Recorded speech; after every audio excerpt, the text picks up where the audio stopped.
मंगल मूर्ति सद्गुरु मिलमय सर्वाधार, मंगलमय मंगल करनो बिन बहु बारंबार।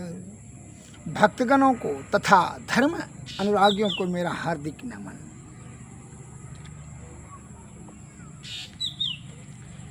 संत वाणी में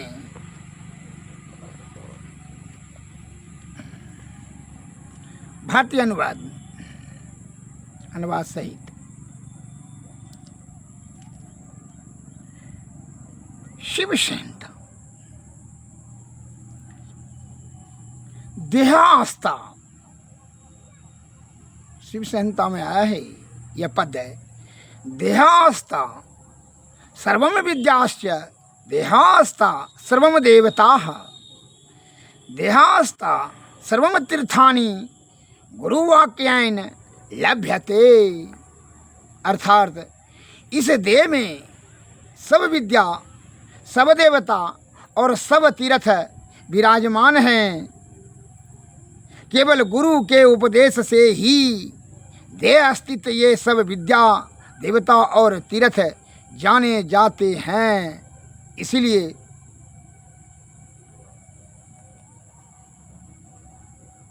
तीन लोक नौ खंड में गुरु से बड़ा न कोई, या करता जो ना करे सके गुरु करे से होय। श्री गुरु पद नख मणि गण ज्योति, सुमरत दिव्य दृष्टि होती। इसलिए संत महात्मा लोग बताते हैं कि संत सद्गुरु की बिना कृपा से विषय का त्याग, ब्रह्म तत्व का दर्शन सहज अवस्था संभव नहीं है। इसलिए तीनों लोक नौ खंड में, तीनों लोक में नौ खंड में गुरु से बड़ा न कोई, करता जो ना कर सके, ईश्वर जो नहीं कर सके जो गुरु करेगा। बिना गुरु के कृपा से आप ईश्वर तक पहुंच कैसे पाएंगे? उन्हीं के कृपा से न युक्ति जानेंगे, युक्ति से भक्ति, भक्ति से तब न मुक्ति, तब पर ब्रह्म की प्राप्ति होगी। इसलिए उनके चरणों का ध्यान, इसलिए कहते हैं श्री गुरु पद नख मणि गण ज्योति, सुमरत दिव्य दृष्टि ही होती। उनके पद का, नख का, चरणों का जो है तू ध्यान कर। गुरु, सदगुरु और ईश्वर में कोई भिन्नता नहीं है।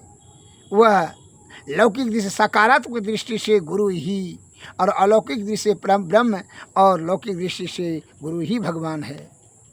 इसलिए उनके पद का, नख का, तो चरण का, कमल का ध्यान कर, वह अस्थिर हो जाएगा।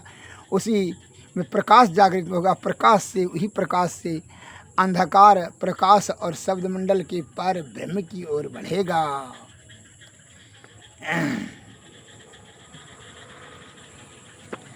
एक लघु कथा गुरु का, सदगुरु का ही यथार्थ ज्ञान देते हैं सदगुरु महाराज, काल्पनिक नहीं, यथार्थ। श्रीमद् भागवत गीता के 6ठे अध्याय में भगवान श्री कृष्ण का उपदेश ध्यान के लिए है। ध्यान कैसे करना है इसके लिए वे बतलाते हैं। शमम काय शिरोग्रीवम धारयत नवचलम अस्थिर समप्रेक्ष नासिकाग्रम दिशाश्च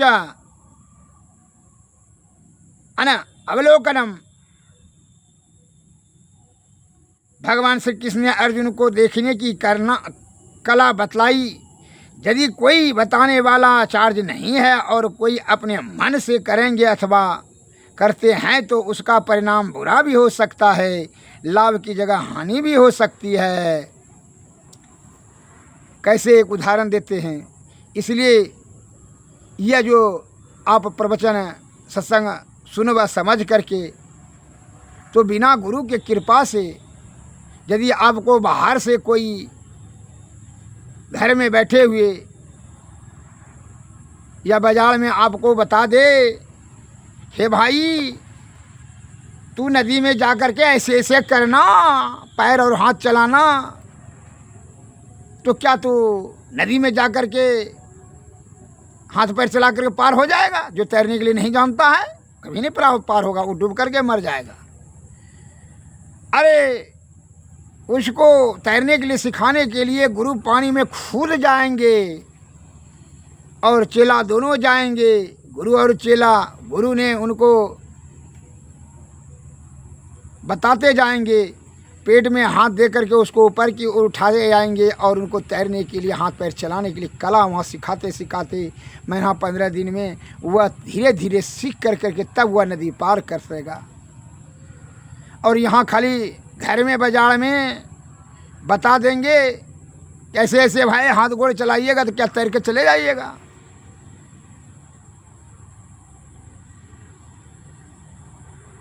नहीं जा सकिएगा। उसके लिए गुरु और चेला को जो पानी में उतरना होगा, नदी में उतरना होगा, तभी सीखेंगे। उसी प्रकार आपको सत्संग महात्मा लोग सत्संग प्रवचन में सुनते हैं, अरे कहता सो करता नहीं, मुँह का खाली लवार, आखिर धक्का खाएगा साहब के दरबार। तुम जाकर के करो, सदगुरु के शरण में जाकर उनकी सेवा करो। धीरे धीरे जो है वह आपको चित्त को अस्थिर करने की विधि बताएंगे। उसे आंख बंद करेंगे तो इंगला पिंगला में माया मोह का ही जो है चिंता को सोचना शुरू करेंगे, उसी में आप प्रवेश कर जाएंगे। और ध्यान प्रणव बिंदु पर तभी अस्थिर होगा जब मन शून्यगत हो जाएगा। शून्यगत मन को ही ध्यान कहा जाता है। और मन पहले शून्यगत होगा ही नहीं कि मन की दृढ़ता और श्रद्धा, पूर्ण श्रद्धा और आस्था से मन को जो है विषय से विरक्त करना होगा। जब तक मन विषय से विरक्त नहीं हो जाए, उदासीन नहीं हो जाए मन विषय से, तब तक आपका चित्त प्रणव बिंदु पर ध्यान अस्थिर नहीं होगा। मन से कोई भी क्रिया करेंगे तो समझ लीजिए कि ध्यान अस्थिर नहीं हुआ, तब तो मन काम में लगा हुआ है। इसलिए शून्यगत मन हो जाए, मन का कोई भी वहाँ नहीं चाल चले, मन किसी प्रकार का कोई भी सोचना समझना बुझना बंद कर दे, मन का वहाँ कोई भी कार्य नहीं हो, शून्य हो जाए, मन रहे ही नहीं, तभी वह चित्त प्रणव बिंदु पर अस्थिर होगा। तब सुषुम्ना में जाएगा ध्यान, और सुषुम्ना में जाए तब तीनों पर्दों के पार तब ब्रह्म की ओर बढ़ेगा। एक लघु कथा से मैं उदाहरण दे रहा हूँ कि एक सेठ जी वृद्ध हो गए और उनका जीवन का अंतिम समय आ गया। मुंह की बोली बंद हो गई, गला अवरुद्ध हो गया था। अब वे अपने पुत्र को अपने मन की बात कहे तो कैसे कहे। उन्होंने एक कागज़ पर लिखा, बेटा मेरा अंतिम समय है, तुमको अंतिम उपदेश दे रहा हूँ। अपने घर से दुकान तक ठंडे ठंडे जाना और ठंडे ठंडे आना, स्वादिष्ट भोजन करना और लहाना लगाना या रील लगाना तो तगादा नहीं करना। स्त्री को क्या करना, बांध करके रखना।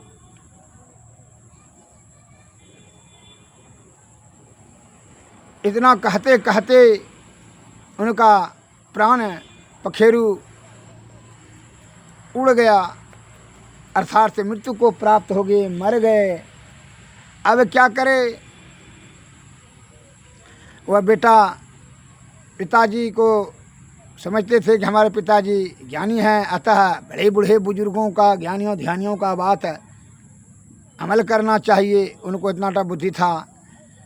लेकिन वो समझ नहीं सका। वह कागज़ में दाह संस्कार करके आया और कागज़ में जो पढ़ा लिखा था उसके पिताजी ने वही करने लगा। वह ऋण जब जिसको देता था तो तगादाई करने के लिए नहीं जाता था, किसी को 5,000 किसी को 10,000, इसके देखा सुनी कोई 1,00,000 2,00,000 रुपया ऋण ले कर करके उसके जाने लगे। और तब तक अदा नहीं करता तो देना ही नहीं था, देने के लिए नहीं आता था, लौटाने नहीं आता था। अब कि ठंडी ठंडी वह बहुत रुपया जो है दुकान उसको जो है ना 1 कोस पर था, तो यह ज़मीन यहाँ वहाँ खरीद कर करके जो है 1 कोस तक यहाँ से जो छत ढलैया कर दिया, आप ठंडे ठंडी जाए ठंडे, उसमें जो है उसका करोड़ों रुपया खर्च हो गया व्यर्थ का। वह अर्थ को समझ नहीं सका। स्वादिष्ट भोजन और रोज जो है 56 प्रकार का भोजन, आज चाइनीज, कोई अमेरिकन, कोई लंदन, कोई भूटान, कोई नेपाली जो है भोजन है को बनवाता और खाता, और बाकी बात जो बच जाता था उसको फेंकवा देता। इस प्रकार से उसका रोजे लाखों रुपया खर्च होने लगा भोजन में। काहे कि लिखा था पिताजी ने स्वादिष्ट भोजन करना। और ये तीनों काम का चौथा में स्त्री को जो है अपनी पत्नी को वह खाना पीना खिला करके के रस्सी से बांध करके रखता था। अब तो वह जो है बहुत व्याकुल और दुखी और बेचैन हो गई कि रस्सी से क्यों बांध के रखता है हमको। तो इस प्रकार से वह धीरे धीरे उसका सभी पूंजी, सभी जितना पिताजी का धन संपत्ति था सब नष्ट भ्रष्ट हो गया, खत्म हो गया। घर द्वार थरिया लोटा सब बिक गया। अब तो अत्यंत दरिद्र हो गया। अब खाने का लिए भी तरसने लगा। अब करे तो करे क्या। उसमें मन में विचार किया कि अब तो दूसरा कोई उपाय नहीं है। अब दूसरे क्या हम मेहनत मजदूरी करेंगे तभी ना। अब मजदूरी करने के लिए गया तो कोई काम पर उसको देता नहीं था। बहुत मेहनत से काम मिलता था तो वह खाता पीता था। इस प्रकार से 2, 4, 5 बरस बीत गया। वह चला गया परदेश कमाने के लिए। वहीं परदेश में जो है उसे एक तो बूढ़ा आदमी से, ज्ञानी से भेंट हुआ और वह जान पहचान हो गया। कहा कि हम फलना सेठ जी का बेटा हैं, वहीं पर उसी के गांव में नौकरी करता था। वही बहुत अत्यंत वृद्ध आदमी से भेंट हो गया। तो उन्हें कहा कि अरे सेठ जी तो हम मुंशी थे। उस सेठ जी तो बहुत धनी और विद्वान थे, लेकिन तुम उसका पुत्र होकर के इस प्रकार से इतना कष्ट दरिद्र हो गया, जो नौकरी करना पड़ रहा है। ऐसा कहे क्या बात है। तो उसने चिट्ठा को दिखाते हुए पिताजी का लिखा हुआ कहा, चाचा जी देखिए ये चिट्ठा हमारे पिताजी ने, हम पिताजी का बड़े बूढ़े बुजुर्गों का, ज्ञानियों ध्यानियों का बात को अमल करते हैं। ये पिताजी ने लिख करके दिया है कि ठंडे ठंडी जाना और ठंडे ठंडी आना। तो हमने ढलैया करवा दिया दुकान तक। बहुत रुपया खर्च हो गया। जो ऋण देते थे तो तगदेने करने जाते थे, उसमें अब जो ऋण लिया तो लौटाने के लिए अभी नहीं किया। अब स्वादिष्ट भोजन रोज करते थे जिसमें कि लाखों रुपया खर्च होता था, और स्त्री को बांध करके रखते थे जो पिताजी ने लिखा है देखिए। तो इसके कारण से वह तंग और दुखी होकर करके हमको तलाक उलाक छोड़ छाड़ कर करके जो है मैके नैहर चली गई। अब तो वह अबे नहीं करती है और अत्यंत हम गरीब और दरिद्र हो गए। तो अब तो और क्या हुआ आएगी। इसलिए हम जो है अपना प्रतिष्ठा बचाने के लिए हम वहाँ से चले आए परदेश यहाँ कमाने के लिए। क्योंकि हाँ जवानी में तुम्हारे पिताजी के पास 10-20 बरस तक हम काम किए थे। हमारे पिताजी बहुत विद्वान थे और होशियार थे और बहुत पैसा वाला थे, लेकिन हम चले आए फिर जो है गांव अपना। कहा ठीक है हम तुमको। अरे बेटा, तब कहा कि पिताजी के कथनानुसार जब चले तो हम जो है अत्यंत दरिद्र हो गए। सभी धन पूंजी पट्टा सब नष्ट हो गया। कहा नहीं नहीं बेटा, तुमने गलती कर दिया, समझ नहीं सका क्या कहना है उनका, तुम नहीं समझ सका।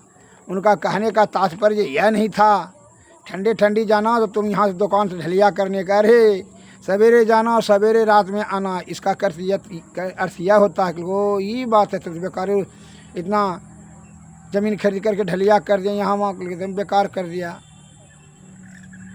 और ऋण देने का मतलब है जिसको 5,000 रुपये देना और उसका जो है 20,000 का संपत्ति रख करके तब उसको 5,000 देना, तब वह स्वयं ही पैसा दे करके अपना संपत्ति छुड़ाएगा, गिरवी रख करके देना। इसका अर्थ यह होता है कि वो अच्छा तब तो हम ही से मिस्टेक हो गया। कहता तो स्वादिष्ट भोजन करने का मतलब है कि जब खूब भूख लगे तब भोजन करना, तब सुपाच्य होता है, पाचन क्रिया खराब नहीं होगा। और अगर पाचन क्रिया खराब होने से नाना प्रकार का व्याधि रोग उत्पन्न हो जाता है।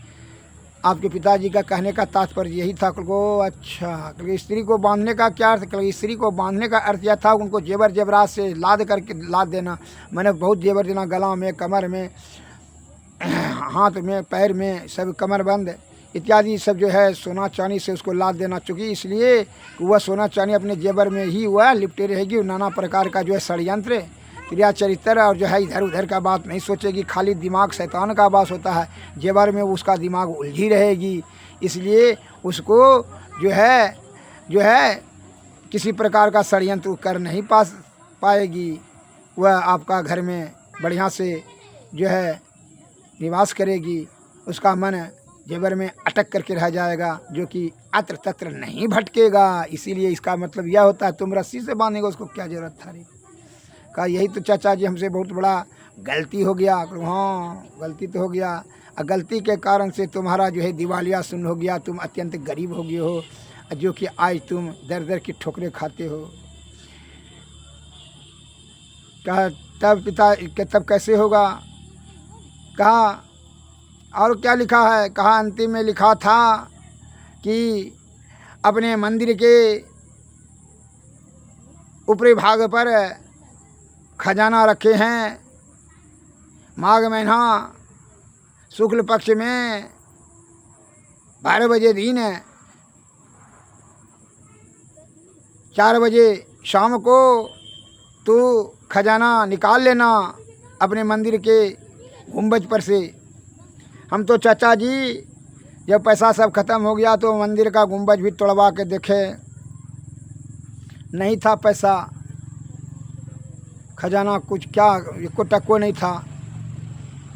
कहा जाओ तो कमा करके कुछ पैसा जाओ गुंबज बनवा देना, और माघ महीना शुक्ल पक्ष में 12 बजे 4 बजे शाम को तू जहाँ उसका छाया पड़ता हो वहीं तू खोद करके खजाना प्राप्त कर लेगा।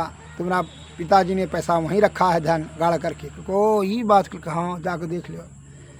वह माघ महीना जो है शुक्ल पक्ष में 4 बजे शाम को जहाँ छाया मंदिर का पड़ रहा था वहीं खोद के देखा 7 कलसी सोना चांदी हीरा मोती का घड़ा में, तांबे के घड़ा में वह छिपा करके रखा था। गाड़ करके उसको निकाल लिया। 4 हाथ जैसे 3 हाथ खोदा तो चौथा हाथ में वह था। तब जो है वह फिर माल हो गया, फिर धनवान हो गया और सुखी संपन्न हो गया। इसलिए कहते हैं संतन की मति अति गोई से जाने नहीं कोई। संत महात्मा लोगों ने हम लोगों को विषय भोगी प्राणी को क्या मार्गदर्शन किया रे। विषय की आसक्ति का परित्याग कर करके क्या करो, ब्रह्म की प्राप्ति के लिए, परमानंद की प्राप्ति करने के लिए सूरत को तीनों पर्दों अंधकार और प्रकाश और शब्द मंडल के परे में चौथा में जो है अनहद, जो आदि शब्द मिलेगा वहाँ पर चले जाओ। अनहद शब्द में ही जो है वहीं शब्द प्रारंभ हो जाएगा। वहाँ जाने के बाद मन और पाप ताप कर्म सब नष्ट हो जाता है, और वहीं से आपको परमानंद की प्राप्ति शुरू प्रारंभ हो जाएगा, वह शब्द प्राप्त हो जाएगा। ये संत महात्मा लोग कहते हैं। और हम लोग हैं कि जो है क्षणभंगुर आनंद के इंद्रिय तृप्ति के लिए फंस करके अपना जो है उम्र बल बुद्धि सब खर्च कर देते हैं। विषय भोग की आस सुरा सुंदरी कामनियों कंचन में प्राप्ति करने में ही आयु को नष्ट करते हैं, और रूप रस गंध शब्द असपरस के चक्कर में किसी खुद सुख खोजते हैं। वही दुख का कारण क्षणभंगुर आनंद, जो इंद्रिय सुख को तृप्ति करने के लिए क्षणभंगुर आनंद से वही दुख का मूल कारण होता है। संत महात्माओं के बात को समझिए, उनका क्या कहना। विषय का त्याग करके ब्रह्म तत्व का दर्शन, विषय का त्याग, साधु की संगति, सत्संग भजन और सद्गुरु की चरणों की सेवा करके ही जुक्ति से भक्ति से तब मुक्ति होगी। विषय बड़ा बलवती होता है, बिना सद्गुरु की कृपा से विषय त्याग ब्रह्म तत्व का दर्शन सहज अवस्था अत्यंत दुर्लभ है। अतः सद्गुरु के शरण में जाना परम आवश्यक है जीवात्मा की सद्गति के लिए। और हम लोग इसलिए कहते हैं विषय भोगी प्राणी विषय में आसक्ति हो करके जन्म मरण के चक्कर में फंस करके नाना प्रकार का दुर्गति को भोगते रहता है। और सन्यासी जोगी जो है विषय की आसक्ति को त्याग करके इंद्रियातीत अंतर्मुखी अंत साधना से वह ब्रह्म की प्राप्ति कर करके जन्म मरण से मुक्त हो जाता है। श्री सद्गुरु महाराज की जय। संत महात्माओं के शब्दों की सार्थकता को समझ कर करके जीव आत्मा का कल्याण करने के लिए यह शरीर तो एक मोक्ष का साधन है मनुष्य तन, इसलिए इसको सर्वोपरि कहा जाता है 84 लाख योनियों में। लेकिन आपकी मन की विषय की आपूर्ति करने के से विषय की कुसंगति से उसकी आसक्ति हो जाती है, आसक्ति से दुर्गति में भटक करके अपने बल बुद्धि आयु को खर्च कर देते हो और अंतिम समय में रोना रोने से क्या लाभ, फिर अधोगति में चले जाते हो, जीवन मरण के चक्कर में फंस कर करके दुख हो। इसलिए संत महात्मा लोग बताते हैं क्या बता रहे हैं इस भजन में,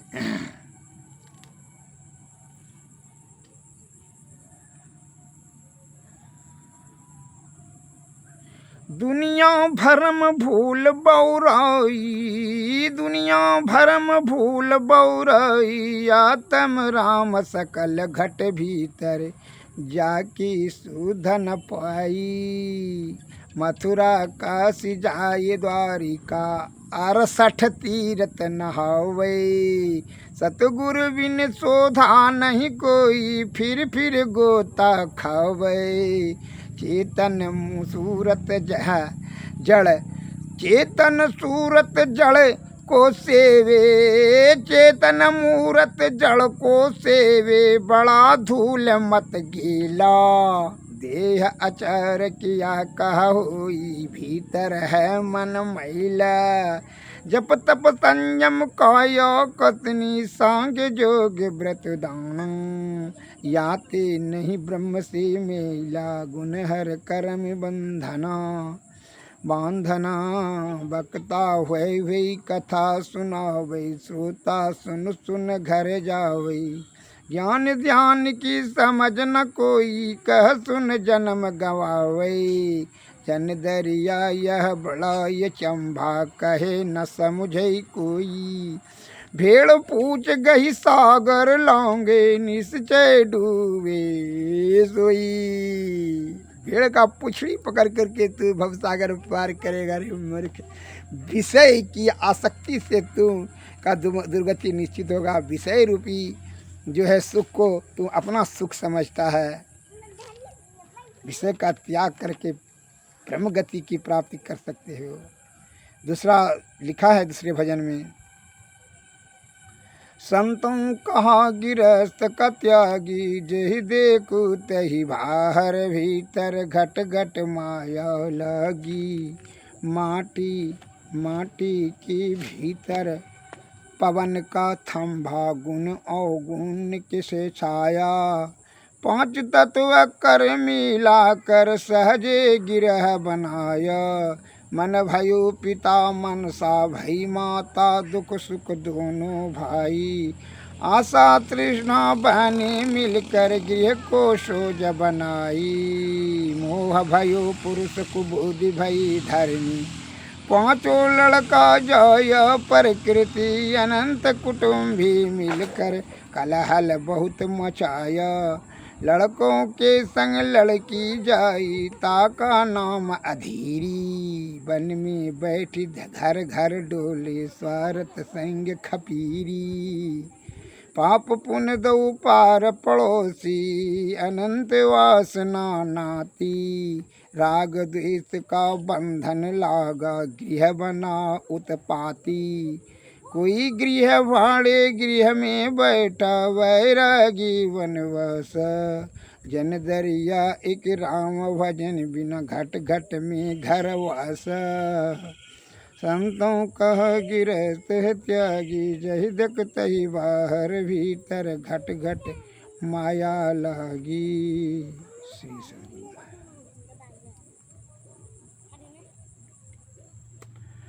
मैं तेहि कैसे विसारू देवा, बरमा विष्णु महेश्वर ईसा, ते भी वंशे शिव।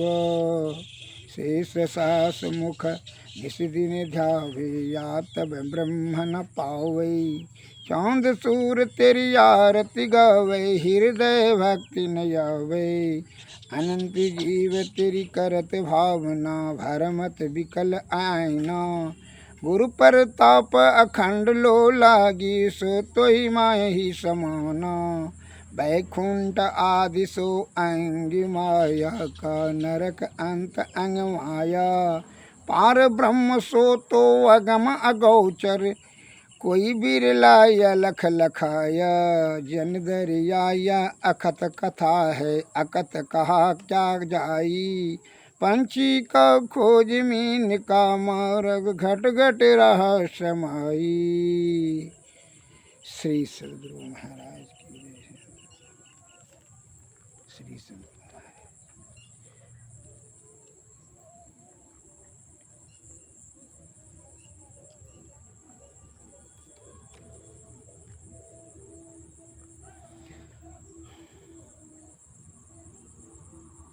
गुरु भक्ति की महिमा पर, निग्रह क्या जाने, गुरु की भक्ति अति है जीनी, जैसे मकरी की तोर, गुरु भक्ति की महिमा पर, निग्रह क्या जाने, गुरु की भक्ति अति है झीनी, जैसे मकरी की तर, भक्ति की महिमा पर, निग्रह क्या जानी, भवजल नदिया गम बहे धरवा, जिसमें 84 की धर, निग्रह क्या जानी, बिनु गुरु भक्ति परे यम फांसी, जम का खाएगा मार, गुरु भक्ति की महिमा पर, निग्रह क्या जाने, गुरु की भक्ति कटे जम फांसी, चमके मुख पर है छार, गुरु भक्ति की महिमा पर, निग्रह क्या जाने, कहत कबीर सुनो भय साधु, गुरु बिनु नहीं निस्तार, गुरु भक्ति की महिमा पार, निग्रह क्या जाने। श्री सद्गुरु महाराज। आरती तन मंदिर में कीजिए, दृष्टि जुगल कर सन मुख दीजिए, चमकई बिंदु सूक्ष्म यति उज्जल, ब्रह्म ज्योति अनुपम लख लीजिए, जगमग जगम रूप ब्रह्मंडा, निरखी निरखी चित जरीजी, शब्द सूरत अभ्यास सरल तर, करी सार सवद गहिली, ऐसी जुगति कया गढ़ त्यागी, भव ब्रह्म वेद सकल मल चीजी, भव खंडन यारति निरमल, करिमे ही अमृत रस पीजी, आरती तन मंदिर में कीजिए, दृष्टि जुगल कर सन मुख दीजिए। श्री सद्गुरु महाराज की जय। श्री सद्गुरु नमस्कार। जय।